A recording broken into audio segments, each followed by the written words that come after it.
Hello, everybody. Welcome to the Savor the Burn podcast. In this very special episode, we are right here on location at West Bottoms Whiskey Company. In the parlor. With the company owner, master distiller extraordinaire, Mr. Alex Lindsey. We're going to get into who he is, what this whole place is, what it is that we're drinking, and by golly, anything and everything, including all things West Bottoms Whiskey Company on this episode of Savor the Burn. Cheers. Cheers.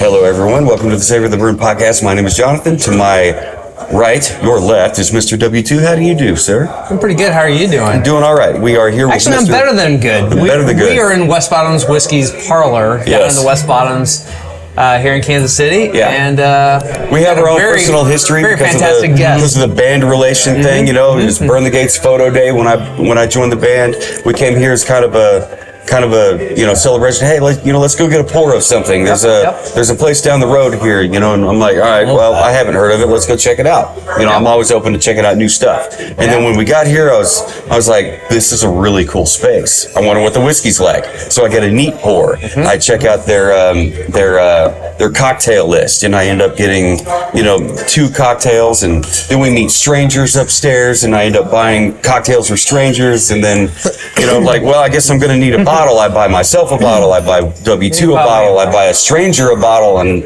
at some point, he's like, hey, we got to get you out of here. So let's also take the time to mention, because you've probably heard the story, but if you haven't, Cassandra was here, and My fiance, by the way. Yeah, she's around here somewhere. Yeah. Sniffing around. We're sitting Doing all upstairs. the We're sitting behind-the-scenes upstairs work. looking at the menu. It's like, what are we getting? And then I'm like, hold up.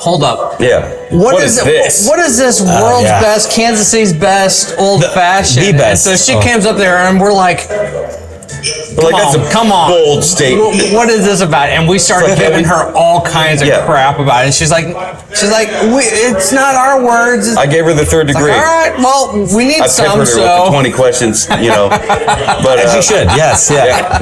But yeah, that's the fiance to Mr. Alex Lindsey. Yep. Alex Lindsey, like we said in the intro, is the owner, master distiller. Yes. Well, not master.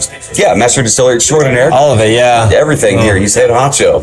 He's chief everything officer here. I'm super happy to be talking to you guys. Thank you guys. Thank you so much for getting us out here. We just wrapped up a tour, so they got all the download of all the whiskey stuff that we're doing along here. We nerded out. Absolutely.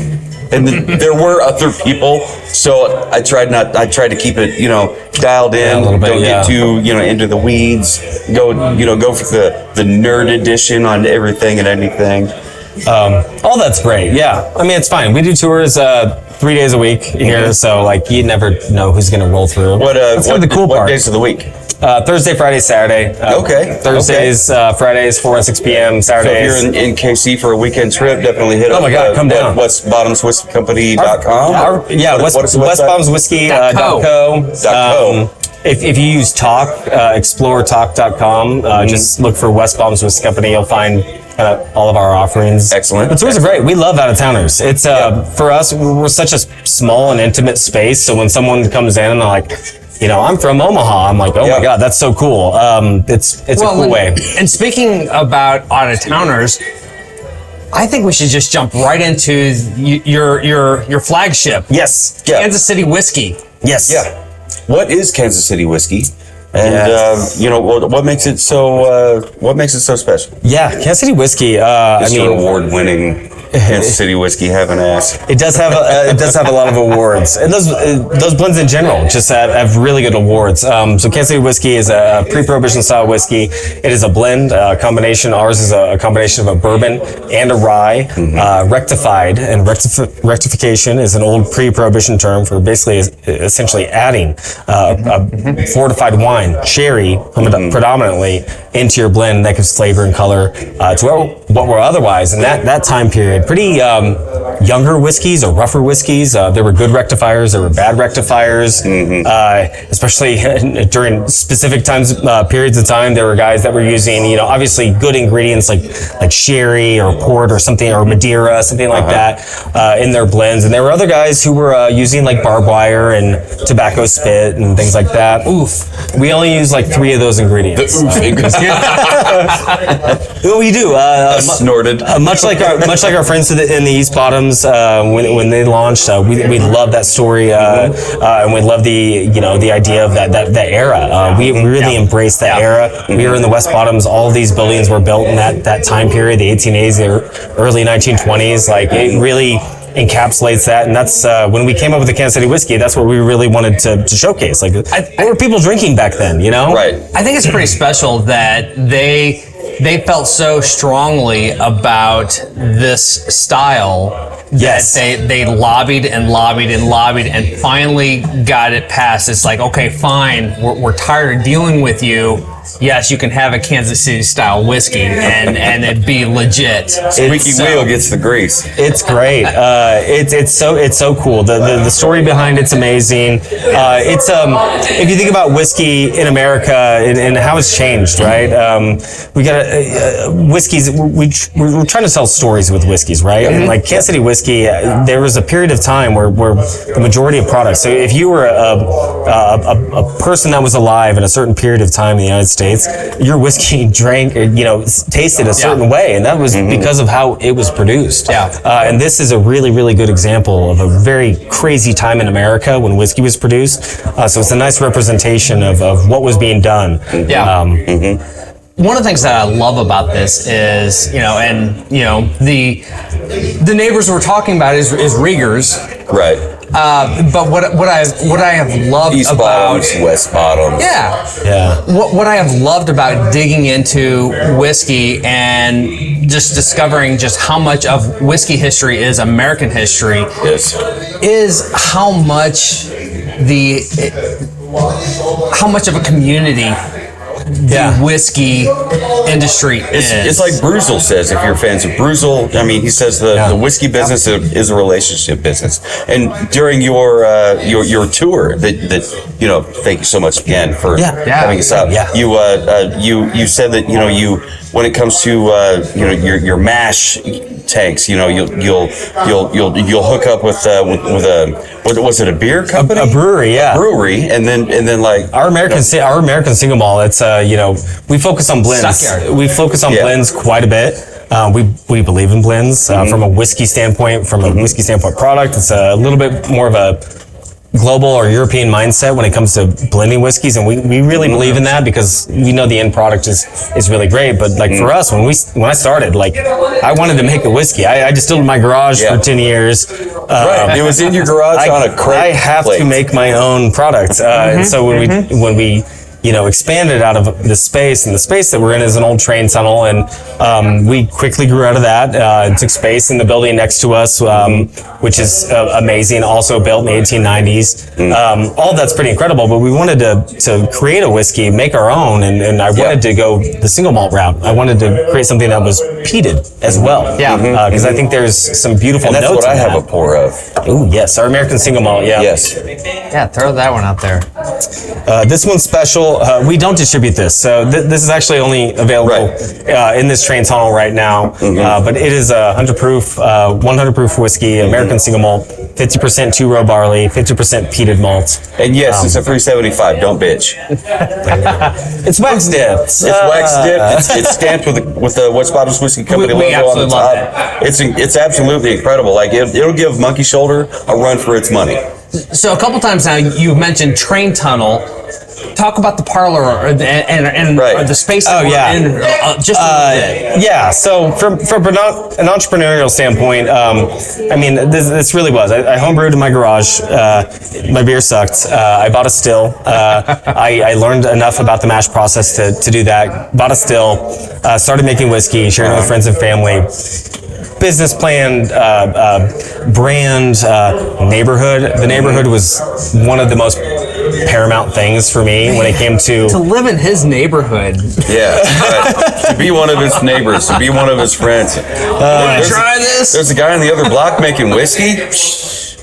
Yeah, I share with a lot of people. Yeah, but like essentially just taking it from an idea, a thought, to something that's executable was, you know, I didn't have a lot of money. I took all of my savings, raised a little bit of money from friends and family. Ultimately, had a runway, and I found this space on Craigslist. Yes, Craigslist is used for non-nefarious things. Found it. Worked with the building owner. He was great to basically execute a vision. I can make this train tunnel into a cocktail parlor and a production area, and that's essentially where we started. Yeah, it's a very unique space, the second we walked in here, I fell in love with it. The upstairs room is amazing. You got some old Victorian style furniture up there. Yeah, it's just a great space that overlooks this, and the tall ceilings.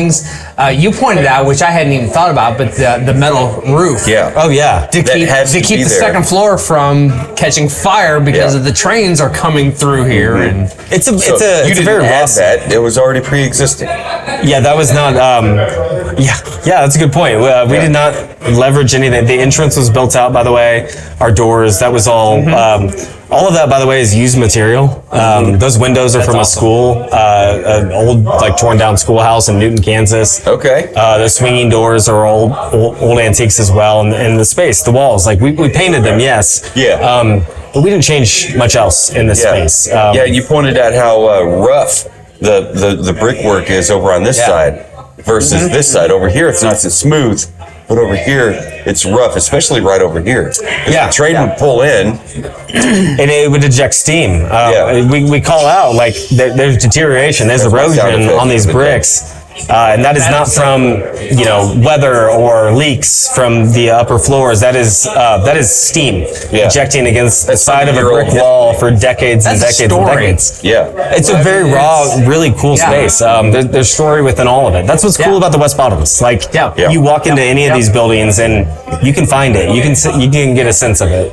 Yeah, you can walk into the edge of hell around the corner here. Yeah. And have your underpants filled with yikes. But you come here and you're just like, this is a very, very cool experience. Super unique.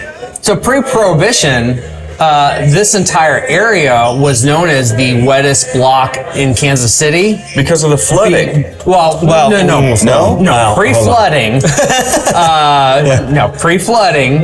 We're learning together here, folks. And help me out here because I know, but we got the train tracks that run through here, and a lot of the immigrants would jump off here and work, and there were saloons. There was so much going on. I love immigrants. Everything. Love them. The West Bottoms is a massive block. And for everyone listening, like, understand Kansas City as a whole, like, there's downtown Kansas City. We know the districts, we know the Crossroads, we know P&L, we know River Market, we know all those districts. And the West Bottoms is very unique geographically. And historically that plays a part, right? So the West Bottoms being west of downtown and much, much lower. And that is because of the confluence of the Kansas and the Missouri River kind of coming together. That ultimately led to trade. Throughout the United States in the 1700s, led to the trains running through eventually through the West Bottoms, and ultimately building up the industry that we knew. There was a lot of flooding that happened over the years, but at one point in time, there was a block known as the wettest block in the United States. You can look it up online. It's on the Kansas City Star. There's lots of articles about it. Okay. There's great quotes saloons, that kind of wet.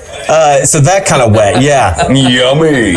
And Tomstown, another great local producer, has a great story about we that. We have yet to dive into their spirits. We have not. It's great spirits, great story. But they, if you think about Prohibition in America, right? We talked about on the tour. we were very pre-prohibition focused with our Kansas City whiskey, but prohibition, it did not actually happen in Kansas City. Tom Pendergast made sure of that. There was that's why their specialty series is called the Machine Series. Like he had a machine running over at 9th and State. There used to be a wonderful bar there owned by wonderful people called 9th and State. But that block, right? You were at State Line, you were at 9th. That is where so many people were living, so many people were working. So at that one point in time, Kansas went into distribution as a state before all the other states did. So at one point in time, you could literally be on the Kansas side, get off work at whatever time, step over an imaginary line, and there were 24 bars and brothels and probably barbecue joints all in one block, and that's why it was known as the wettest block in the United States. I'll drink to that. Yeah, cheers, guys. Bars, brothels, and barbecue. The 3 Bs. Triple B. Yeah, there's actually a song out there. It's like, be pretty, be naked, and be quiet. You know, it's a whole thing. But like, this is I like that. I like that. Those 3 Bs better. Yeah, it's Not that I would it's ever great. frequent a brothel. The history. I think the West Bottoms has I fell in love with it. I'm so ingrained in it. I'm here every day. But for the broader audience, I mean, this space is very safe. It's very special. It's very approachable. And like, if you can appreciate a little bit of history, then there's something you can like about this neighborhood quite a bit. Yeah, and this neighborhood is full of stray cats. Not the band, but actual stray ass animals, right? And recently, I saw on your social medias that you were filling up water dish or food bowls, for these animals. And you have your dishes out in the front of the doors here. Yes. And I'm like, you know what? The people who don't know what West Bottoms whiskey is all about, that distillery cat. Get out of here! That is so cool. This is actually a thing. Things you didn't know existed. Distillery cats is actually a thing. We just so happened to move into a location in a neighborhood where there are a lot of stray cats. Yeah. There are a lot. I mean, it's. There's a lot of untamed parts of the West Distillery Bottoms. cats are a thing. It is a thing. We started feeding them. I had no idea. Wooden hats. Yeah. In Herman, they have a ton of cats that just run all around there. It keeps the mice away, man. Keeps the mice away. You don't want mice eating your grain. There's nothing that pisses me off more than if I get a shipment of grain and 2 days later I see, Oh no. seeds. Last month I was at Preservation Distillery in Kentucky, and I'm walking up to the door and I'm like, oh, hey, kitty. They're welcome. All the cats down here in the West Bottoms, the majority of them, we partner with some people here locally to partner with Casey Pet Project. They get spayed, neutered. Oh, nice. And then they get released.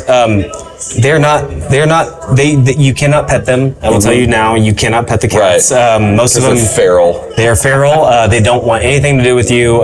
They just want your food and your water, and they want you to GTFO. Pretty much, yes. But they have a nice little ecosystem going on down here in the West Bottoms right now. Yeah. But I just think that's a testament to, behind the scenes, behind the curtains kind of thing, what kind of people are they? Well, that's the kind of people that they are. Like, they take care of the stray ass feral animals that that are around here in this whole area. And it's not just that. I mean, you guys are very personable. You guys are really conversationally engaging. You're very curious. You have a hard time saying no to things. If somebody offers you like the Malbec wine barrel. Oh, yeah. I'll take that. Let's check that out. I'm gonna put whiskey in it. See what happens. We do stuff with it. Yeah. To that point, man, not a Malbec, but our Convergence whiskey. Let's talk just real quick about the Convergence bottle. This one here is super unique, and I love the story behind it. I had a pour of it. Yeah. Had. Past tense. It's great. For us, blending is a really key component for us. We really believe in blended products because there's consistency, there's sippability, and for us, our hope is that if you see our logo, you see Murdoch, our fictional forefather, on any of our labels. You can pick up that bottle, and when you take a sip of our whiskey, neat or on the rocks, you get story, beginning, middle, and end. And this one's a great example of that. This is a blend of a rye and a malt whiskey, which on its face sounds insane. But understanding the story behind it is really, really important.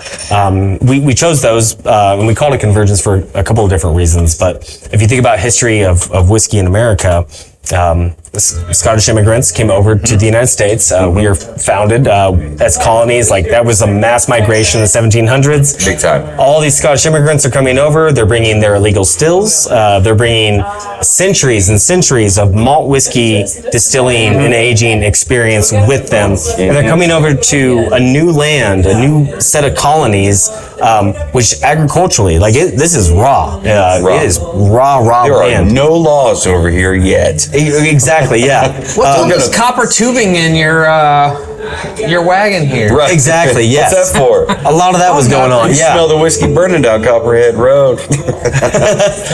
But all of that was happening in the 1700s, and like that is a massive cultural shift. So they're coming over to America, and in that time period, if you think about the Revolutionary War, it was rye whiskey was what the soldiers were drinking. Rye whiskey, what was produced because rye was what was being grown. Yeah, you said that was the original whiskey. Yeah. That was America's first whiskey. Bourbon obviously took prominence, but in the burgeons of America's birth, it was rye whiskey. So you had essentially this convergence of this old world tradition and this new world agriculture coming together.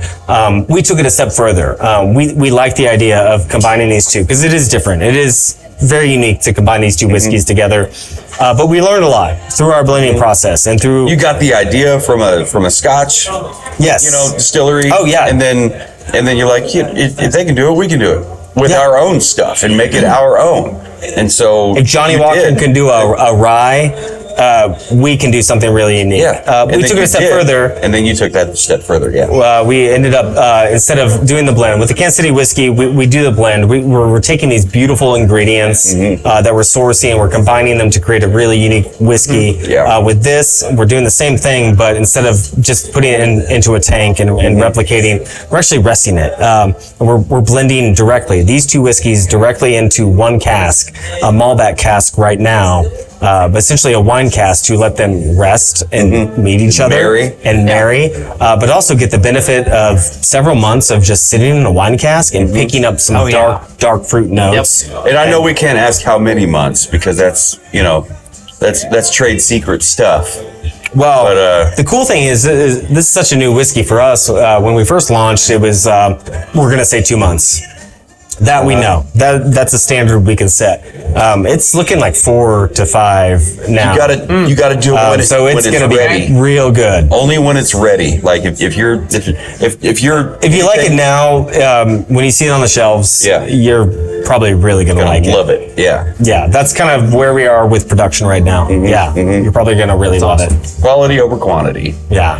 Let's jump into the ballyhoo. Yeah. Oh yeah. Because I'm excited for that for a couple of reasons, but mostly because this is your first bourbon that you released. Yeah, and I like how during our bottle review on this one here, we totally mispronounced it. Ballyhoo, it's actually ballyhoo. Bally. Bally. Like ball glassware, ball jar, Ballyhoo is yes a fish. Anyone on the East Coast listening is probably thinking they're like, shut up. We loved it. It's an old term. It's an old term that was once used to basically describe a big public extravagance or hullabaloo or ruckus. Fuss, a ruckus. Yep. And the reason we called it ballyhoo is because of basically how it came about. So we sourced a Luxro bourbon, which is very different profile for us from any of the whiskeys that we've ever produced. But we had access and we had connections, and we're like, let's try this out. Luxro has a really hard time making a bad spirit. It's very good. They're just really good at what they do. It's very good. And so for us, sticking to our standards, we're not just going to buy it and source it and try to make a ton of money. We're going to tell a story with it. Yes. And the reason we had to tell a story with it is because our tour guide found a barrel posted on Facebook Marketplace. We're basically dumpster divers a little bit. That's Craigslist all right. for this space. Beautiful barrel for this one. But it's got a great story. So the barrel itself, reached out to them. They're like, yeah, let's talk. It turned out to be a cask that they had used for a cocktail, aged a cocktail for less than a year. Do you know what cocktail? It was, I believe, an old fashioned at the W Hotel in East Summit. Okay. All right. Excellent. And based on this whiskey, it was excellent cocktail as well. But that was the groundwork. We're like, okay, we know this. We're always going to take free barrels. We're always going to take something to tell a story, to create a unique, drinking experience. Turns out that barrel was a Jack Daniel's first. It then had a Barbados rum for 9 years, and then it held a cocktail for 9 years. Come on. And so when we sat down to talk about, like, well, how do we actually describe this whiskey? How do we talk about it? Yeah, where do you start? Ballyhoo is the only Ballyhoo. on-brand term we could come up with. So we shaped it. On the back of the label, we told a little bit of a story of, like, what was the Ballyhoo in that pre-Prohibition time period.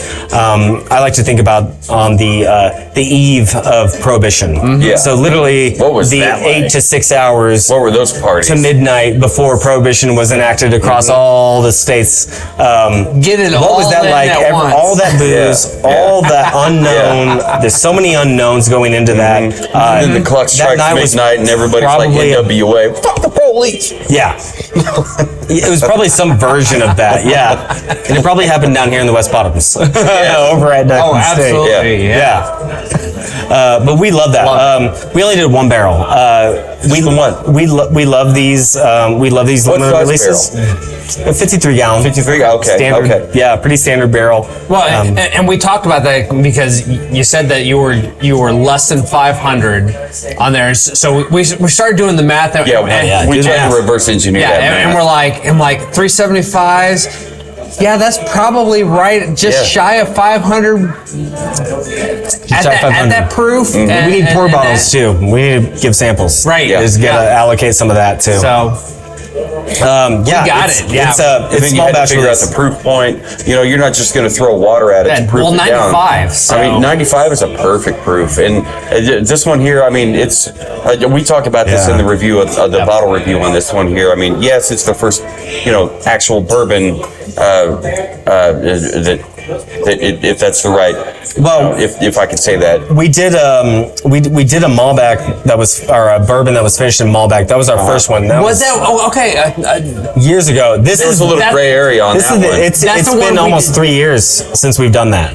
A bourbon. And that is so, yes, and that it's is the been a one long time. release we missed out on. Yeah, we did that not. is the we one, did not yeah. get that one. So Yeah. so. We heard that there I may thought- be a bottle or two somewhere lurking around in an office somewhere. So we will have to come back after hours with a crowbar and ski mask. You talk to Cassandra. To get a hold I know of you it. That talk is to the one Cass. that we talked to. Yeah, I know you talk to Cass, yes. But this one here, I Maybe. mean, Ballyhoo, a sip of time distillery only release. I mean, you can only get that here. It's not nationally distributed or in your 5-state distribution program. No, we only get it here. And that blue turquoise wax It's is unique. awesome. Nobody else has that. I love that. We I mean, we're a little different as a business. We're not like, we want to scale. We want to scale with the products that we know we can scale with. But we really like telling stories like this. Like this is really fun for us. And really like I was saying during the tour, we really love how you guys you have such a really fun experimental spirit about you. I mean, you'll try anything. If it ends up sucking, we're never going to know about it. You'll never know about it. Whiskey's fun. It's going to end up in the Missouri River somewhere. I don't know. My word's not his. It may. We're very close to the Missouri River right now. Don't come at me, hazmat. So we love the different experiments that you guys run. I mean, the American single malt whiskey. I mean, Both those are so. that'll give any Scotch a run for its money. Like if you're not a big thank fan you. of the Thank you. the That's very medicinal the medicinal like Band-Aid-y taste. You're not going to get that with this. No, it's going to be more. It's going to be a lot more palatable than all of that noise. We talked several times this week and decided we are not leaving here. We each have to have a bottle of that. Oh, We're yeah. going to end up going home. We're both buying a bottle of this before we leave out of here. It's really cool. We have the bottle that we reviewed, but it's like, yeah. And you talked I need about another one. like a pre-prohibition era, like people living at that time. Yeah. Like we've talked about that. Like how cool is it that we live in this time? Yes. Where we get to experience these kinds of releases, and it's not just whiskey. West Bottoms Whiskey Company. It's anybody and everybody that comes out with these different even small ones like what is that one Junction 35 out of Pigeon Forge, Tennessee. I mean they have experimental lines that they do, and it's like these are one-offs. Like you're never going to get to experience. You're never going to get to do it. That's what's really cool about it. Like it is really cool. It is really cool. If you can tell a good story with it, yes, and you can express it like I mean, that's whiskey. It's meant to bring people together. It's meant to be shared. It's meant to be enjoyed or alone. Like the point is to have a story behind it. You want purpose, and you kind of want a parasocial relationship with who you're buying from, and that's important. And so if you can understand a little bit about a brand or a little bit about how it's produced, and we really we are very adamant about being very authentic about how we talk about our whiskeys and what we're doing, what our mission is. There are those that will call you out on that. So and that's fine. And we have our first year, we learned that so fast. I was like, this is going to be a lot better if we just say what the hell we are. So on the tour, we learned you, sir, are this year's president of the Missouri Spirit Expedition. And I didn't even know that was a thing. It's like this is really cool. The Bourbon Trail in Kentucky. Talk about that a little Missouri bit. has that. So there is a guild. There are many guilds, right? There are many guilds. We, as producers, I am, one producer. There are many producers of spirits within the state of Missouri, and they are all very, very special, and I love them all. The fact that we are in Missouri is very special. Thank you, Anheuser-Busch, for all the liberal tax laws when it comes to making spirits, but there are more spirit distillers in the state of Missouri than any other state that touches us. That's wild. Which is really wild. I did not know that. With that comes this understanding, right? Like you go to breweries, and breweries are going to have very pretty similar experiences, similar processes, right? And that's because you need consistency with a lot of those products, right? It's a very delicate process to make beer. With spirits, we're making everything. There are people making American agave spirits. There are people making local rums. There are people experimenting with gins with local products. There are excellent whiskeys coming out of the state of Missouri right now. Excellent whiskeys. And that needs to be celebrated and recognized. I'll give one plug. Please, on your phone, look up Missouri Spirits Expedition. There is an app. You guys can check out any other distillery that is part of the expedition. It's like the Kentucky Bourbon Trail, but for spirits. And if you thought I was interesting, you should meet everybody else because they are fascinating. Everyone's got a great story. I'm looking forward to getting into that. How I make my whiskeys or spirits is going to be different than anybody else, right? And that is worth exploring if you like spirits. I was excited to learn. I think it was 2019. Legislation passed into law, the Real Missouri Bourbon Act. I think that's super cool that Missouri has its own flavor of bourbon. That very cool. It's everything that you know about bourbon. It's just a lot more, and it's all local Missouri based. It's really cool. It's a very cool and tight designation, and the guys that are able to do it right now are killing it. Is that something you've thought about? Is that something you're leaning into at some point? Yeah, at some point, yes. Maybe Missouri oak cask finishing stuff. Yes, or a blend of Missouri bourbons or any of that. Yes, I would like to make a bourbon at some point. I will make a bourbon at some point. It's going to take time for us. Yeah. We are a big small business, if that makes sense. Yes, it does. We seem very big, bigger than we are, but that's just because we've been able to get our products out there. But Missouri bourbon is very, very cool. It's very cool. Yeah, and the guys that are making them right now are doing a great job. When I learned that, I was like, along the same lines as the Kansas City whiskey designation. That's really cool, and just thinking about, I mean, again, so many people just have the stigma of, oh, it's bourbon, it's got to be from Kentucky, or it's whiskey, it's got to be this and that. No, it's not. Bourbon is a United States designation. Yeah. All 50 states can make bourbon. Absolutely. But the real Missouri bourbon distinction, I think, is really cool because I love the idea of local source and local community, and so there's so much corn produced here. There is, and also the largest cooperage, who makes barrels, by the way, is the Ozarks, is located in smack Lebanon, dab Missouri. in the middle of Missouri. Did not talk about cooperages and where you source your barrels. You want to hear a cool? Didn't even get into that. I'll tell you one cool analogy. Please. Largest cooperage in the United States, Lebanon? really in the world, independent state company out of Lebanon, Missouri, right? They get their wood, majority of it's Ozark wood. If they need to pull more, they do.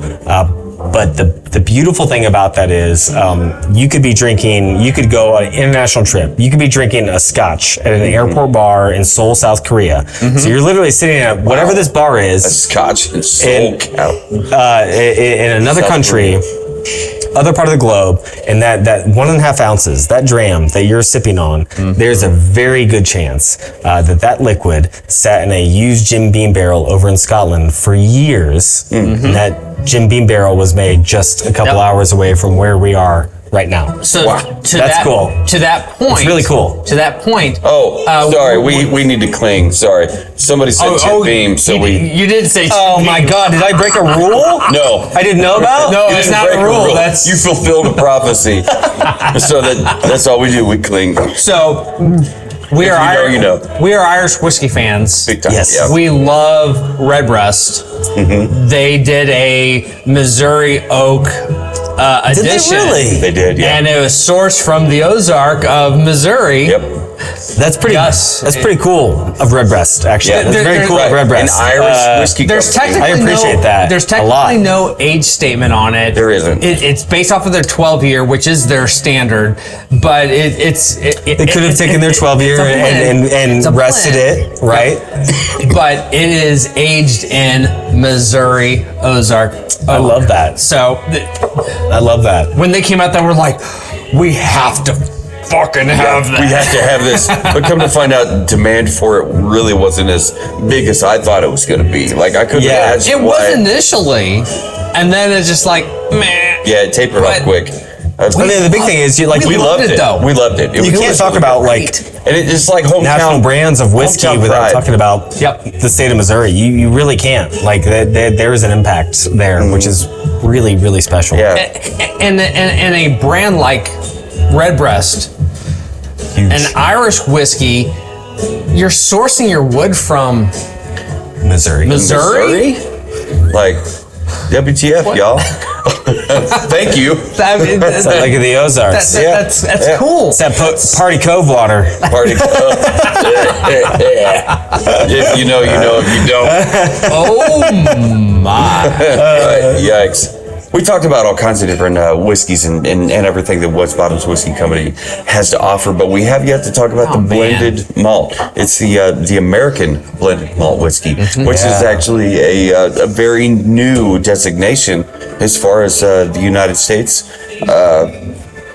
I'm drawing a blank right now. I tried to introduce it, but I'm drawing a blank on the words here. It's malt whiskey, man. Malt whiskey. It's malt whiskey. It's like It's a new designation as of 2024, I think. Yeah. But It's an important you guys designation. came in clutch, like at the right time with the right bottle, with the right blend, and it's absolutely noteworthy. right. Yeah. Thank you. I appreciate that. Yeah. What's the story on that one? So American blended malt. That's our take. We blend, right? Like Yes, we yes. become very excellent blenders. Master blenders. When it comes to that. For us, it came down to malt. We have malt in 3 of our whiskeys. That's big. That is very different. I think a lot of times our brand gets compared to a lot of different other brands in a lot of ways. And like we really, for our product stack, it's very unique when it comes to that. And malt is something we believe quite a bit in. American Single Malt is a new designation.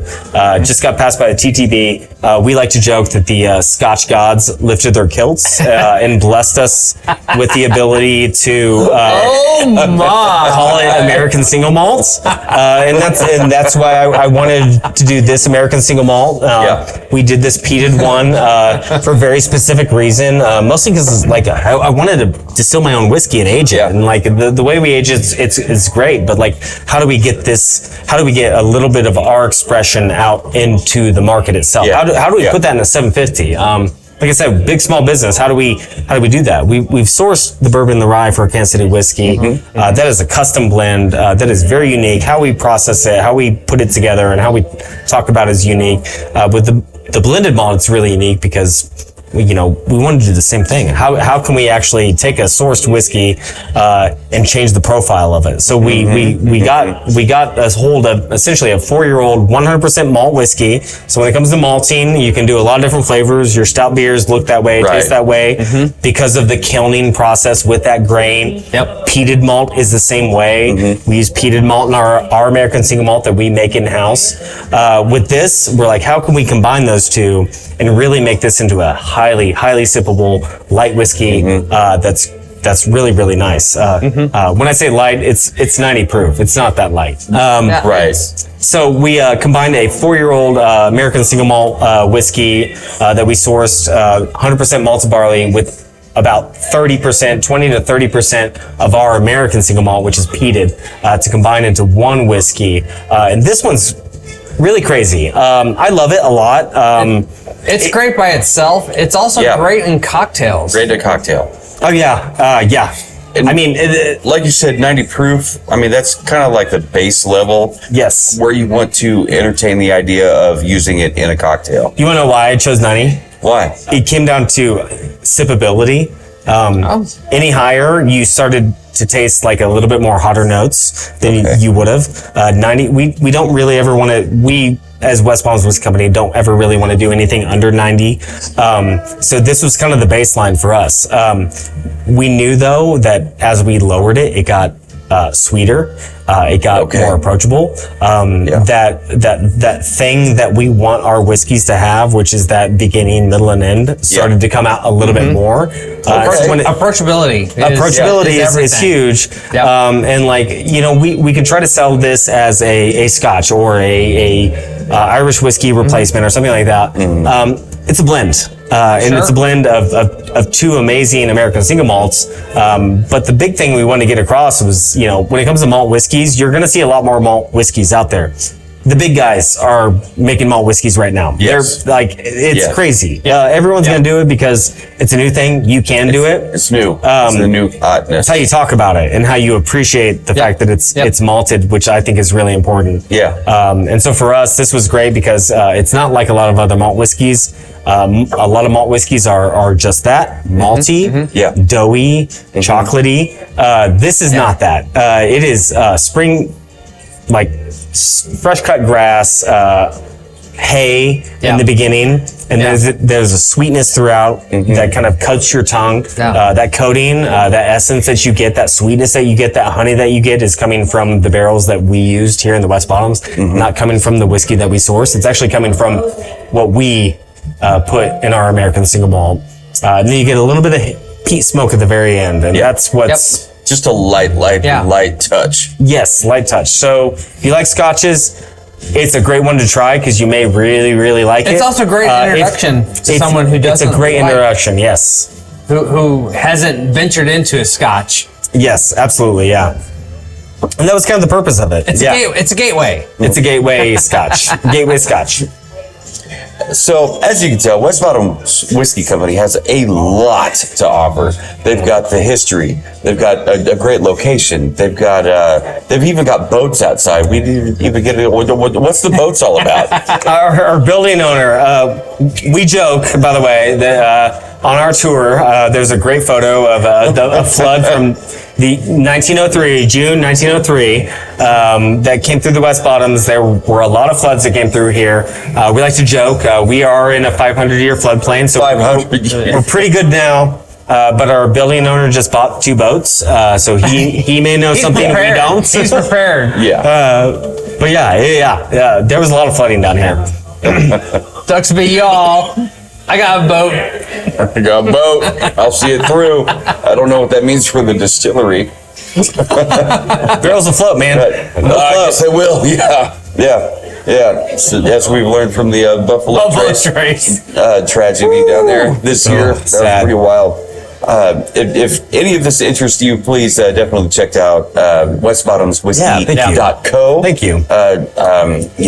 Check out our single bottle reviews on savortheburn.com and click that drop down menu and you'll find them all in the liquor cabinet. Go to the liquor cabinet and go to the featured distilleries. You'll find those down there under we got special West tab. Bottoms And all of them in one place. We 100% thank you for the opportunity to come down here and get the tour and have the private recording to help get your story out there. Yes, thank you. Pique interest. If your interest is piqued, definitely check out the website. Come to Kansas City.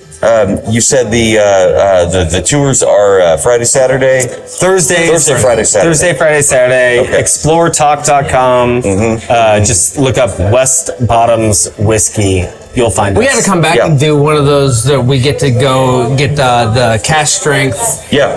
And all with all the individual ingredients. We do some classes. Education is one of our tenets as well. Community education is huge. We'd love to. Unfortunately for you, you're going to see a lot more of us.